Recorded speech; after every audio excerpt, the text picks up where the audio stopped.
right, so before we start, the obligatory, the beer. What have I got here? Check this thing.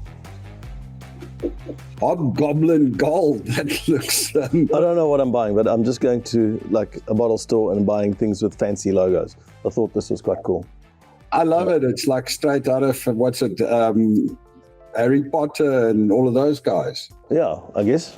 So, look, I've tried a few around here, and as a Belgian beer snob, I've had to throw 2 away already. But we'll keep trying. Keep on tracking, buddy. Keep on tracking. All right, let me just pour this first. All right, excellent. So where were you the last couple of days? I saw there was a little video of Margate and like, what was it? The other cliffs? Well, let's start with this town called Whitstable. Like Whitstable. W-H-I-T stable. Whitstable Bay. All right. So that is in Kent. It's right next to Margate, which is very close to Dover, Canterbury, so it's still down there by the bottom, right? And if you look across the bay, you're looking at Belgium Knocker, right? And Okay. it's also, if you drive through the town, everything's about D-Day. Pretty soon it'll be 80 years since D-Day. D-Day is when World War II ended, right? So these beach towns, they got hammered, right, by Hitler and by the Germans back in the day. So, it's quite a big deal, the 80th anniversary of D-Day. So you see the signs everywhere. But nonetheless, I went there because they're also the oyster capital of England. It's all about the oysters. And so I thought, let me go down there and taste a couple of oysters. So where did you find out about the oyster capital of England? I know enough English friends.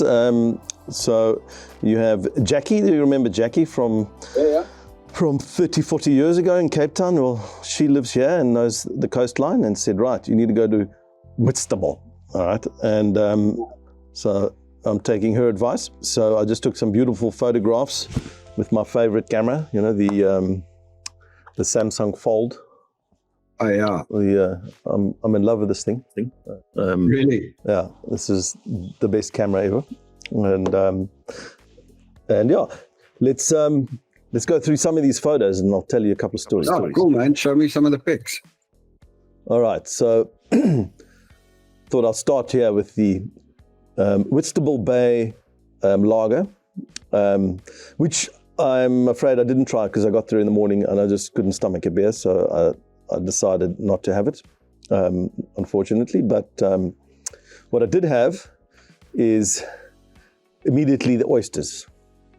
And I can tell you, these are some of the best oysters I've ever tasted in my life.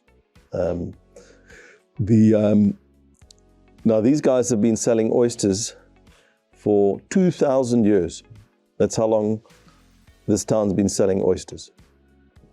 So, and let me here's the video. So if you want to play that video just now, and you can see how they cut it open and how you're supposed to twist it and turn it and let it drain and not cut your fingers. I would hate to open up oysters. I would lose a finger immediately. And this guy does it all day long, right? One after the other. But probably well practiced. Let me tell you, these are, it couldn't get fresher, right? Because literally you look out the window and that's where they're farming them, right? So, and they also had a lobster, I guess they do lobster too, so I thought I'd buy one of those as well, just for shits and giggles. It is called the Lobster Shack anyway, so, So how was the lobster? It was okay, but, it's the oysters with the business. Lobster's lobster, In South Africa, I've had better, but not bad. And anyway, so I started off with a couple of those oysters, and then I thought, right, what's this all about? So I start walking to the beach, and I see they have like a whole oyster tour that you can go on. Not that I went on it, but just shows you how seriously they take their oysters, right? Yeah, right. But what do they do on an oyster tour? It's like, is it an oyster tasting tour, or do they go and show you different oysters? Look at this. you go on a little boat and you go and see how they make them, right? And I'll show you just now how that works. You know, also how the hell do you farm an oyster, right? Anyway, so I walk along this little street here, you know, signed to the beach. I don't know if you can really call it a beach, but here's what it looks like. So those are that's an oyster farm right there. Oh, that thing there in the middle of the water. Yeah, those are oyster farms, right? And I'll show you some of the contraptions just now. But, you know, and the restaurant's right behind me, right? So that's where it goes from there onto my plate, okay? Oh, wow. And then you have these, you know, ramps, because you have to go with boats, and it's not very deep, I believe, you know, and they just, you know, they go farm them. It takes almost 2 to 3 years to farm an oyster. And it starts, they spawn and lay little eggs, and then they turn into tiny little shells, and then you have to wait almost 3 years for it to become a fully fledged oyster, and then you can harvest them. And then they have these big wooden contraptions. Every 30 meters, they have these, you know, these wooden structures along the beach, and that's basically to stop erosion of the beaches. And it's littered all the way down as far as the eye can see, these things. So it's not as nice and open as those Margate beaches that you were on earlier? No. This is just one of these after the other. And it's not really, you know, those are stones. The beach is full of stones. Let me show you. Oh, but it's kind of cool. It has its own charm. You know, you can see there. Interesting. Right, you see all those, you see as far as the eye can see, you can see these things. Yeah, those wooden things, but some of them are almost pretty much buried already, looks like. Yeah, they've been there a while, eh? I think, you know, these are World War I contraptions. You can see it even closer. But I reckon, because there's a lot of wind and sometimes the weather's not so good, you can hide behind them, and you see people like having little picnics, you know, sort of next to these things. So if the weather's not too good, you can, you know, it gives you a bit of protection from the cold wind. So, you know, it's not bad, and it gives you a little private area. So, and as per usual, I found one full of seagulls. They're my favorite. All right. I was quite impressed with the shot. I got quite close, and they're all sitting there. And then this is called the walk. All right, so this strange phenomenon where on low tide, there's this road that goes into the middle of the ocean, and I mean, it can be a kilometer. This is high tide, so there's not much of a road, but on low tide, people are walking for miles into the middle of the ocean. You can see where the white water is, right? So in low tide, that you can just literally walk into the middle of the ocean on this road. So it's almost like a yeah, like a big sandbank.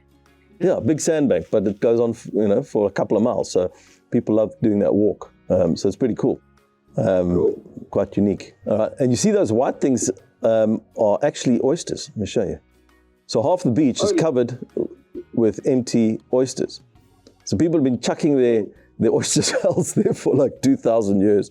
And I mean, it's meters deep of oyster shells. Oh, wow. All right, especially in front of the restaurant. But it's kind of cool, right? It's all part of the decor. And these are not small, eh? I mean, check it out. Are they actually quite big, right? Yeah. So, you know, that added to the charm, right? So a beach full of oyster shells. And but the beach itself actually is made of these rocks. Yeah, it's just like a rocky beach. I thought, let me go and check out the beach and, you know, see where I end up, right? And then a couple of those boats look a little bit dilapidated, don't they?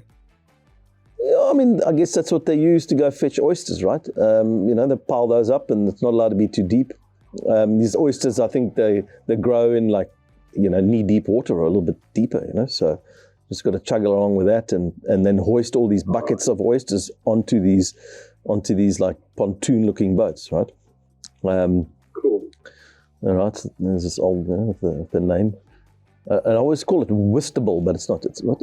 Whitstable. You must get it right, right? And then this is this promenade that you get to, right? The Oyster Bay Trail. And that'll take you all the way to Herne Bay. And then let me show you what this trail looks like. It's full of these cabins. And, it, you know, like in Knokke, Belgium, they're all white, right? And here, they're all different colors, and you get your own little balcony. So and some of them are really cool. So those cabins, I mean, are they like, do you rent them for the day, or is it like somebody owns that cabin on the beach and it's their cabin, or don't you know? I think you could rent some. Look, I did see some for sale signs, so I believe you buy them, and then obviously you could rent them out. But I think, people put their deck chairs and their barbecue, and, they hang out there and they, invite their friends and just enjoy the sun and the view, right? And, so it's like your spot on the beach. You own that little piece in that thing. That is so cool. And when it starts raining, you just, go inside quickly, wait for it to stop and go back out, because that happens a lot there. Yeah. And I suppose that happens a lot in the UK, right? And then, they're, all different colors. And then it's this whole bank at the top. See that? Oh, wow. And it's like, 3 of them deep. You want the front row ones, to be cool, right? Those ones right at the back. I don't know, you're just looking in the back of someone else's cabin. I'm not sure about that. But nonetheless, and obviously you can see they've been there forever. Huh? I mean, how old are these things? Yeah, no, that's not new. Yeah, exactly. And oh, that's a colorful one. yeah. And I'm just walking along this promenade, right? So just keep walking. And then every now and then you come across a house as well. This is actually on the promenade. So Oak's great-great-great-grandparents bought a little home there on the ocean, and they still own it. Yeah. Just a few of them. And, some of them even have their own little boat. And then that was on the left side. And if you go a little bit further down, things get a bit cheaper, right? All right, and then there's a few more of those. And then you find yourself in the Whitstable Yacht Club, which is also on the beach, of course. And you see all these Hobie cats in these lasers and all these different boats parked off. I didn't see anyone sailing. They're all, it's just... Well, it was a Monday, wasn't it? Still, you'd think like there'd be one boat out, You can see, and then as you go, it turns more into a boat graveyard in the end, right? And this apparently is one of the first boats of the Whitstable Oyster and Fishery Company, because I read a book there was a book at one of the restaurants, and I'll show you just now, and that photo was in there. So, and here you can see it, right? This is one of their billboards. The Whitstable Oyster and Fishery Company. So they're extremely proud of, everything that they do. So they've been around for hundreds of years, right? At its peak in the late 1800s, an estimated 100 million oysters were sent to London each year. Wow. Yeah. And still today, they farm 4 million rock oysters a year. All right, so they're quite busy, yeah? And then what else they do, which is quite cool, is 1 penny of every oyster they sell, and I remember they sell millions, right? 1 penny goes to Sierra Leone to fund their oyster festival. So Sierra Leone has also, is an epicenter for oysters, and they help fund that festival, and that's their social responsibility gig. But that looks quite interesting. I mean, I reckon one day I'll go to Sierra Leone and go to that festival, because I do love oysters. So imagine doing it in Sierra Leone. Now here, these are these pods. So this is what they grow in, right? Yeah, so imagine that sits there floating in the water for about 2.5 years to 3. And then they, haul them out on those boats. And then I don't know how many oysters they'll get out of one of these things, but, that's how it's done. And these are oysters, they lay eggs like larvae. And within those eggs and within a week or two, they turn into tiny little crustaceans, mini little oysters. And then, they just got to protect them in those things, make sure that, they don't get eaten. Funnily enough, the most dangerous animal or predator of an oyster is a starfish. Really? Starfish eat oyster larvae. I did not know that. That's an interesting fact. There was quite a booming harbor in its day, and they're talking about this. And then when the train was invented, because basically they used to transport coal and timber and everything else in that harbor. And then the train came along and took all the trade away. No one needed these boats no more. The train literally took everything. Oh, wow. But then, obviously, luckily, the oyster trade was booming, so they kept it alive. These were some of those first boats they used. This is the same company, hundreds of years ago. Wow. You could check some of these characters. Whitstable Bay Oyster Company. Yeah, and look at these guys, and then how they used to serve them, right? She started like oysters. Bastard. And hold on, let me share a couple of little pointers here, because I had that book, right? And let me read a few little captions. And so they talk about Casanova. Casanova liked to start the day with 50 oysters, enjoyed in the bathtub with his mistress of the moment. All right, you had it right. So basically, it's an aphrodisiac. That's what they're saying, right? And that's still understood to be the case. The sex life of an oyster itself is rather interesting. It's a hermaphrodite, so it changes regularly from male to female during its life. King James I, he basically said, he was a very valiant man who first adventured on eating oysters. Whoever it was who first risked slicing his fingers open in an effort to prise apart the razor-sharp shell, and who then dared to swallow the contents, he must have been a very distant ancestor. All right. Well, I think he's got a point there. I mean, who was the first guy that decided to open that up and swallow it? Well, they say that the archaeologists have evidence suggesting that primitive hunters and gatherers were already enjoying smoked oysters at least 8,000 years ago. Holy crap. Yep. And then it really elevated when the Romans got a taste of it. So Julius Caesar was a big fan.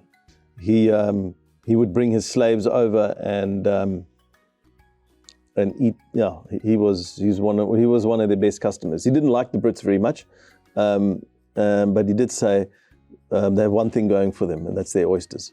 Yeah, here's this quote. All right, Julius Caesar said in 55 BC, "The poor Britons, there is some good in them after all. They produce oysters."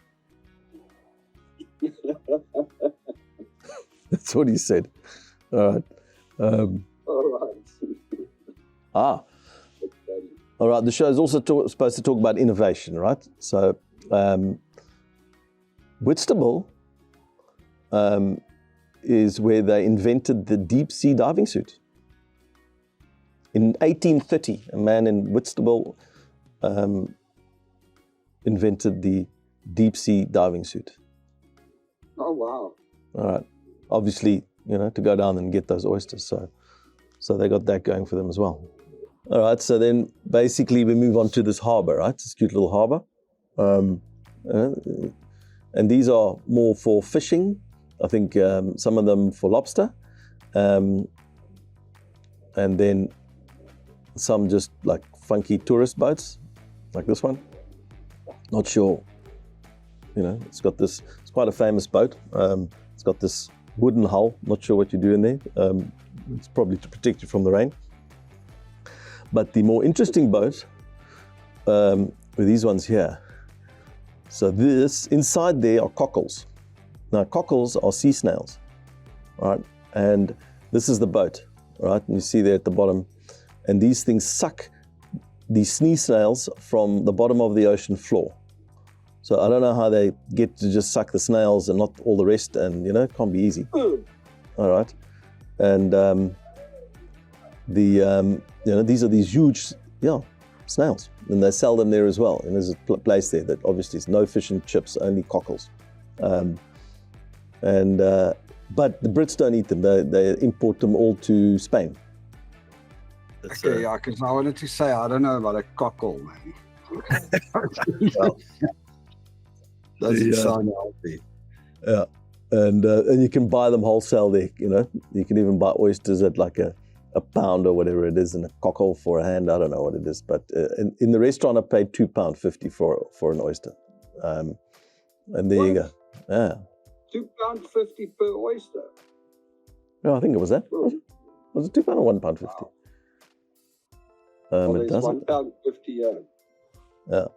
So I don't even know if that's a lot or a little, but anyway, they were very good oysters. When I got to the end of the harbour, I found the Whitstable brewery, at which point I decided to try the local beer. So I had the Oyster Stout, which is basically a Guinness that had a little bit of a metallic oyster taste.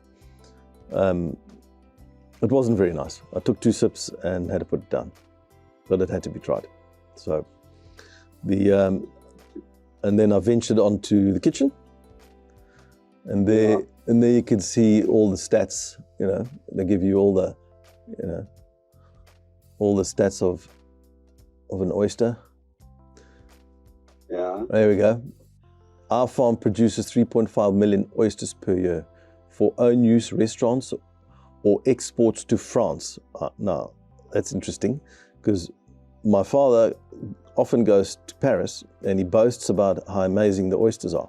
He says, you've got to go. He says, the best oysters he's ever had are in France. They come from France. So now I know that's not true. They all come from here and then go to France. That's why it's a good oysters. And then here, it's protein and it's omega-3 and rich in zinc and all these wonderful things. And it filters 200 liters of water per day. Wow. Yeah. So that's a lot of water. I thought also, let me try the fish and chips. This is fish and chip country, right? So I just ate a little bit of the fish. Yeah, but that is mushy green peas. That's, yeah, can't believe it, eh? Yeah. I said, what in the world? So mushy green peas is what they use as a form of mayonnaise for their chips. I'm not sure, but I just like, when in Rome, right? When in Britain, mushy green peas will end up on your plate. And anyway, it was an experience. I had to try it. The fish was great. And what was it like? No, not for me, eh? Not for me. You love sauces of all sorts, man. Yeah, but not this one. And the fries, also I'm Belgian fry snob as well, right? So, it's like, Anyway, and then I ended my day walking to the car park, and I was told that Mr. Whippy is also as English as it gets. So that's the soft serve ice cream, the UK version, and as I know, Warren Buffett's main shareholder of Dairy Queen. And Dairy Queen invented the soft serve and the soft serve machine. And the Brits have made their own version, which is Mr. Whippy. Tastes nothing like the soft serve that we know. This really tastes like pure cream and whipped. It's not icy at all. It's just like, again, I had one bite and then threw it in the bin. It's just like eating, cream, but very thick cream, like one bite and you go, wow.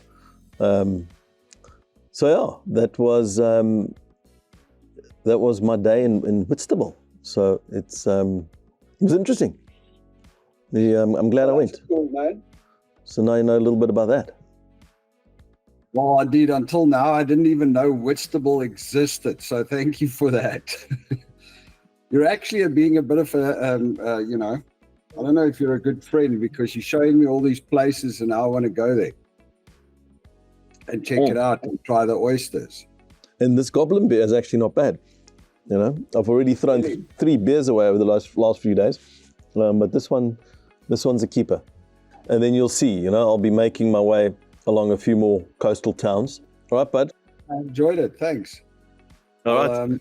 Speak to you again soon. Catch you later, man.